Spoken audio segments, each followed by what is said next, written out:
მე მოვედი ეხა შენთან სტუმრად, იმიტომ რომ იქ მოვედი, სადაც შენ მსახიობობ მარჯანიშვილის თეატრში. რამდენი ხანია რაც აქ ხარ?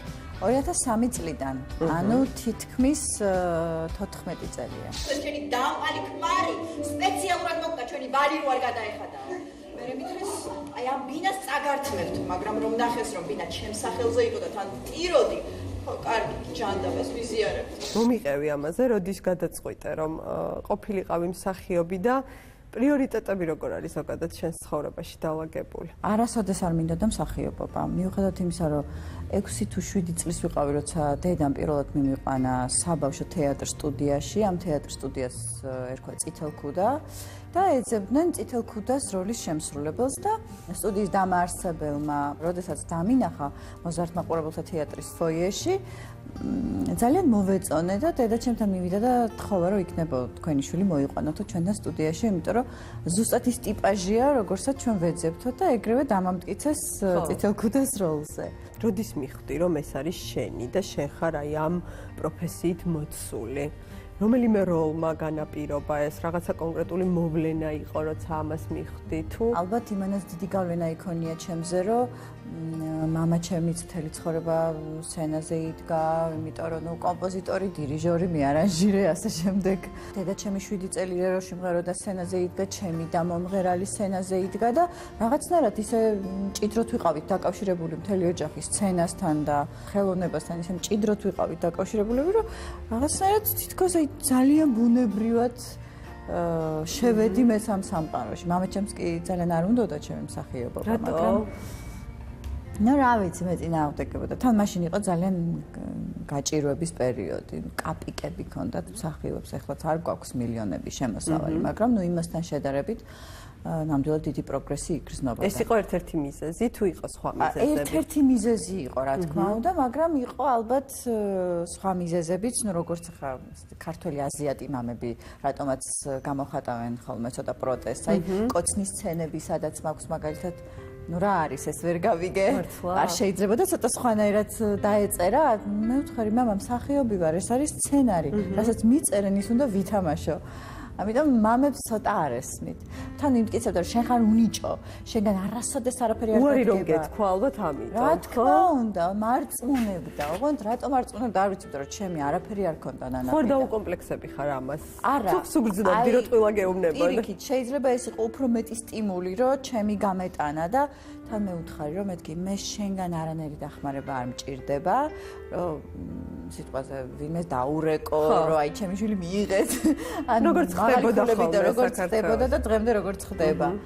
მაღალი ქულები დაუწერე და რაღაც არ მჭირდება შენგან არაფერი. მე ცოტა ხანი მოვემზადები, ვისწავლი პროზას, რაღაც ლექს ვისწავლი, იგავარაკს ვისწავლი და ჩემით ჩავაბარებ. შენგან არაფერი არ მინდა. ესა ჩემით მოვხდი უფასოზე, რითაც ყოველგვარი დახმარების გარეშე, რითაც ძალიან ვამაყობ სიმართლე რომ ნინო, მითხარი, რთულია მსახიობისთვის პირადი ცხოვრება ქონდეს სტაბილურად მოწყობილი და სიმშვიდე ქონდეს პირად ცხოვრებაში. გამორჩეულად იმიტომ ამბობ სხვა პროფესიებისგან, რომ მსახიობისგან ძალიან დიდ ენერგიას და დროს მოითხოვს საკუთარი პროფესია, განსაკუთრებულად.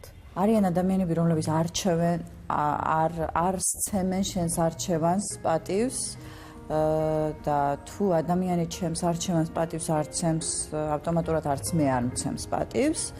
არიან ადამიანები, რომლებსაც არანაირი პრობლემა არ აქვთ, პირიქით უხარია ჩემი წარმატება, უნდათ რომ წინ წახვიდე შენს პროფესიაში, გულშემატკივრობენ და ასე შემდეგ. შეიძლება ისე შეგიყვარდეს და ისე გაგიტაცოს, რომ უარი თქვა შენს ყველაზე მნიშვნელოვანი ინტერესზე ცხოვრებაში. იცი რაშია საქმე? სიყვარულის გამო ყველაფერზე შეუძლია ადამიანს რომ უარი თქვას.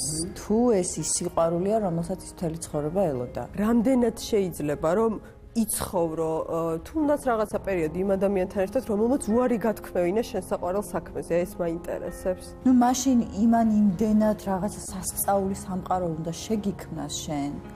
და იმდენად მართლა პრინცესასავით უნდა გაცხოვროს, რომ საერთოდ დაგავიწყოს ყველაფერი, მაგრამ მე სულ იმას ვამბობ, რომ აი რომ გამოჩნდეს სიტყვაზე ჩემ ცხოვრებაში ისეთი ადამიანი, რომელმაც მთხოვოს ჩემს პროფესიაზე უარის თქმა. აი ეგეთ შემთხვევაში მე არც ჩემი თავისთვის აღარ ვიქნები საინტერესო და დარწმუნებული ვარ არც იმ ადამიანისთვის, ვინც ამას მომთხოვს. ნინო, როგორ ფიქრობ, რატომ გაქვს ესეთი პრეტენზიული გოგოს იმიჯი?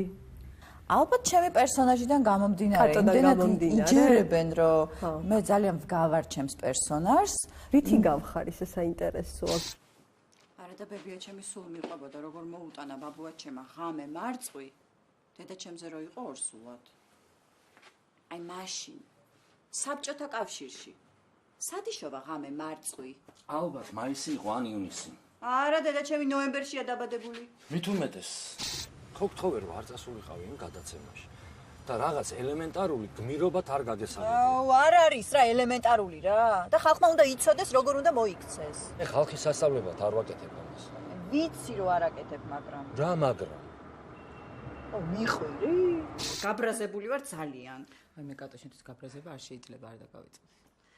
ვიცი და მაგიტომაც მეშლება ნერვები და თვითონაც ხო იცის და აი რას მაბრაზებს? მე რამე თუ გავარ, მაგრამ იმდენად განსხვავებული ტიპაჟები ვართ, იმიტომ რომ მე აბსოლუტურად სხვა ბიოგრაფია მაქვს, კატოს სულ სხვა ბიოგრაფია აქვს, სხვანაირი წარმოდგენა აქვს ცხოვრებაზე, მე ჩემი ხედვა მაქვს ცხოვრებაზე, ანუ ძალიან ბევრ რამეში არ ვემთხვევით, მაგრამ ერთადერთი ალბათ გულწრფელობით გავართ, იმიტომ რომ კატოც საკმაოდ გულწრფელია. პრეტენზიული არ ხარ ესე იგი. იცით რა არის, პრეტენზიული კი არ ვარ, ამას ვერ დავარქმე მე პრეტენზიულობას. მე უბრალოდ ვარ იმდენად გულწრფელი საკუთარი თავის მიმართ პირველ რიგში, რომ მე არასოდეს არ მინდა რომ ჯერ ჩემი თავი მოვიტყუო და მერე მოვატყუო ის ადამიანი, ვისთან ერთადაც მე მომიწევს ცხოვრება.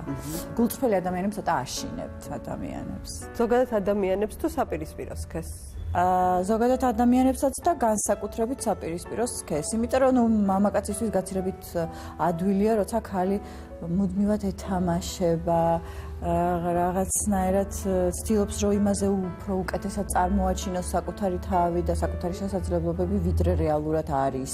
მე კიდე მგონია რომ თუ ადამიანთან თამაში მოგიწევს, ეს იმას ნიშნავს, რომ შენ იმასთან მთელი ცხოვრება უნდა ითამაშო და მთელი ცხოვრება რო ითამაშო, ბედნიერი რანაირად იქნები. შეყვარებულია ახლა ნინო გაჩიჩინა? ეხლა სამწუხაროდ არ არის. ისე როგორია შეყვარებული ნინო? აი ცოტა დაბნეული, ცოტა რომ მიდის, ცოტა ღრუბლებში იყურება, შეიძლება რაღაცას შეასკდეს.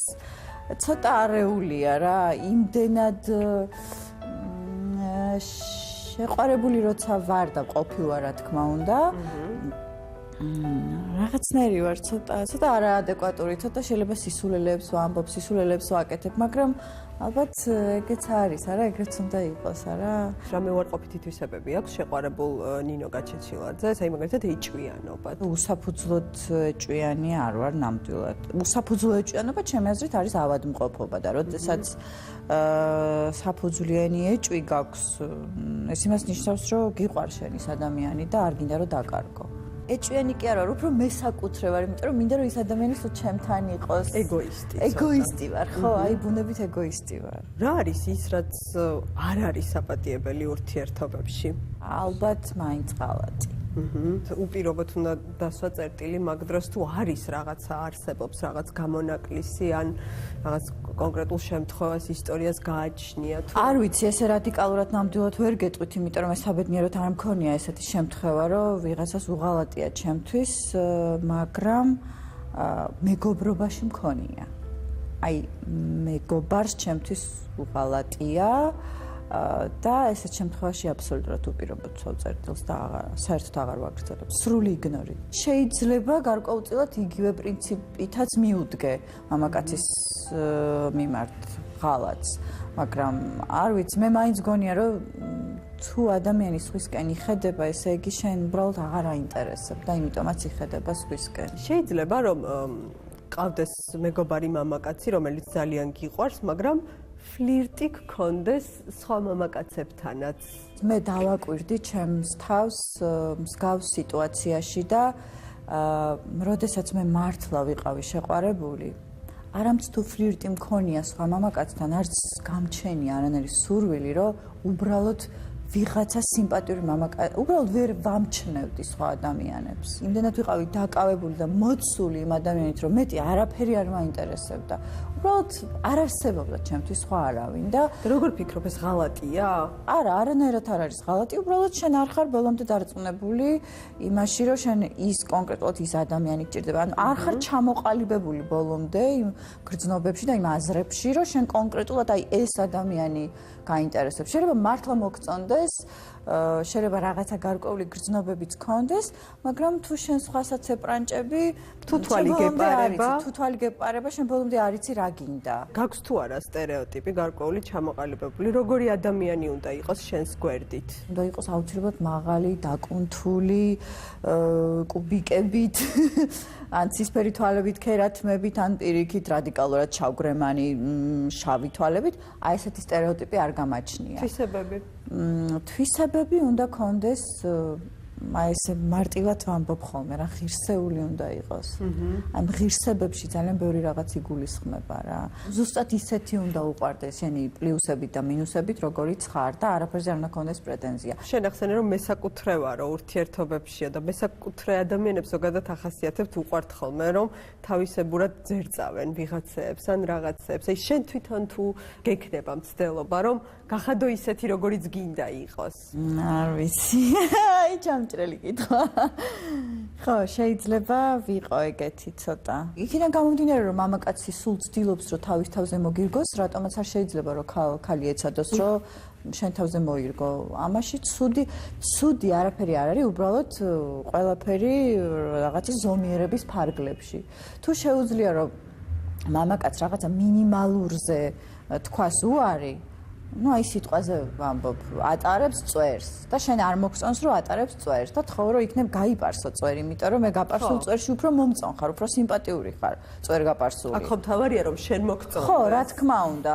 ან სიტყვაზე ძალიან მოკლედ შეჭრილი თმა აქვს და თხოვ რომ ცოტათი გაიზარდოს. ეხლა ამაში ხო არანაირი პრობლემა არ არის. ვცდილობ რომ რაღაცნაირად უფრო მოირგო ესე უხეშად რო ვთქვათ. როგორი წარმოგიდგენია შენი ოჯახური ცხოვრება და როგორ თუ გიფიქრია ამაზე, რა ასაკში მოგინდება რომ ყავდეს ოჯახი, შვილები, ამისთვის რაღაცა ფსიქოლოგიური მზაობა ალბათ საჭირო გარდა გრძნობებისა, ხო მე თანხმები?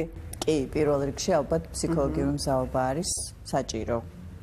და მე მგონია რომ ნელ-ნელა მე უკვე მივედი მაგ დასკვნამდე რომ ოჯახი საჭიროა ადამიანის. საჭირო კი არა, აუცილებელია. ფინანსური მდგომარეობა რამდენად მნიშვნელოვანია პარტნიორის? ფინანსური მდგომარეობა თავისთავად არის მნიშვნელოვანი, მაგრამ არ არის გადამწყვეტი. ეს დედაჩემისგან ვიცი. დედაჩემი და მამაჩემი როდესაც ოჯახი შექმნეს, ძალიან ბევრი რაღაცა აკლდათ და არ ქონდათ. მაგრამ იმდენად დიდი იყო მათი სიყვარული და ურთიერთპატივისცემა და იმდენად უთმობდნენ ერთმანეთს ბევრ რამეს, რომ გაიტანეს ერთმანეთი და დღემდე ერთად არიან და ძალიან ბედნიერი ოჯახი გვაქვს და რა ვიცი, მე ყველას უსურვებ, რომ ისეთივე ბედნიერ ოჯახში დაიბადოს და გაიზარდოს, როგორშიც მე დავიბადე და გავიზარდე და აი ზუსტად ესეთივე ოჯახი მინდა მე. სულ მაგას ვეუბნები დედაჩემს, რომ აი შენ რო გაყევი მამას და მეუბნება რომ ნინო დაანებე მამაშენს, აღარ არიან ეგეთი კაცები. ეს იყო ერთადერთი და ისიც ჩემია. ცოტანი არიან კარგი მამაკაცები? რა თქმა უნდა, ისევე როგორც კარგი ქალები. თანასწორები ვართ ქალები და კაცები, როგორ ფიქრობ? გააჩნია რა მხრივ? უფლებების მხრივ, გამოხატვის მხრივ, საზოგადოებაში ჩვენი როლი და ფუნქცია თანაბარია? უფლებების მხრივ მე მინდა რომ ვიყოთ თანასწორები. თუმცა ეგრეთ წოდებული გენდერული თანასწორობა ალბათ ყველანაირ თანასწორობას არ გულისხმობს. აი მაგალითად რას არ გულისხმობს? ნუ ახლა ქალმა შეშა არ უნდა დაჩეხოს და რა ვიცი, რაღაც ისეთ საკითხებზე არ უნდა იზრუნოს, რადგან უნდა იზრუნოს უშუალოდ მამაკაცმა. გადაწყვეტილება ოჯახში, მნიშვნელოვანი გადაწყვეტილება ქალმა არ უნდა მიიღოს. ეს ცოტა სამარცხვინოა და მამაკაცისთვის არის დამაკნინებელი. და რა ვიცი ხა საერთო გადაწყვეტილების მიღებაში რო ქალმაც მიიღოს მონაწილეობა, მე მგონი ამაში ცუდი არაფერი არ არის, ხო? ერთდროს ქალებს არჩევნებში მონაწილეობის მიღების უფლება არ ჰქონდათ, მაგრამ მოიპოვეს და ესეთი ელემენტარული უფლებები, რა თქმა უნდა გქონდეთ ქალებს. ამ ხრივ თანასწორები არიან ქალებიც და მამაკაცებიც, მაგრამ რაღაც საკითხებში ვერ იქნებიან თანასწორები. ეძებ მამაკაც, რომელიც შენზე ბევრად ძლიერი იქნება, როგორც ხვდები. რა თქმა უნდა. რა თქმა უნდა, ღმერთმა დამიფაროს, ჩემზე ზუსტი მამაკაცი შემხვდეს და მე მართო. თანასწორი, არ ვიცი რა იგულისხმება თანასწორობაში. ალბათ ერთნაირად რო გვიყვარდეს ერთმანეთი ამ ხრივ თანასწორი კი, მაგრამ პიროვნულად ჩემზე ძლიერი უნდა იყოს აუცილებლად. იმიტომ რომ მე მაინც მირჩევნია რომ ვიყო სუსტი. ქალი მაინც სუსტის სქესია და რაც არ უნდა ვიბრძოლოთ ჩვენ აი ამ თანასწორობისთვის, ქალი ყოველთვის ჩაითვლება სუსტ სქესას და მე მგონი ამაში ცუდი არაფერი არ არის. პირიქით ეს ძალიან მომხიბვლელია, ძალიან რომანტიულია ზუსტად აი ამითი არის ქალი რაღაცნაირად ლამაზი და მოსაფერებელი არსება, რომ არის უფრო სუსტი ვიდრე მამაკაცი. მერე რა, ტეხავს? არ ტეხავს? როგორ ფიქრობ, ადამიანების ბედი დაწერილია? ისი რა არის, მაგაზე სულ ვფიქრობ. იმიტომ რომ ყოფილა შემთხვევები, როდესაც აი სულ მეუბნებოდნენ, რომ შენც უნდა გამოიჩინო გარკვეული ძალისხმევა, შენც უნდა იაქტიურო, არ არის სირცხვილი თუ მამაკაც აგრძნობინებ, რომ შენ მოგწონს ან მის მიმართ რაღაცა გარკვეული გრძნობა გაქვს. ერთხელ მქონდა ესეთი მცდელობა, რომ რაღაცნაირად მიმეხვედრებინა ადამიანი, რომ გარკვეული სიმპათიები მქონდა და მივხვდი, რომ უბრალოდ აზრი არ აქვს. იმიტომ რომ ცალმხრივი არაფერი არ ვარ, არც მეგობრობა, არც სიყვარული. მე უკვე როდესაც რაღაცა ნამდვილი გრძნობა მოვა, რომელიც აღარასოდეს აღარ დამთავრდება, ხო, ის დავაფასო და ალბათ დაწერილია. ნუ ყოველ შემთხვევაში პირადი ცხოვრება რო დაწერილია, ამის ნელ-ნელა უკვე მჯერა. პირადი ცხოვრება მაინც მგონია, რომ სადღაც ზემოთ წდება რა. ნინო, მადლობა საინტერესო საუბრისთვის. არაფრის. წარმატებას გისურვებ. დიდი მადლობა თქვენც ასევე.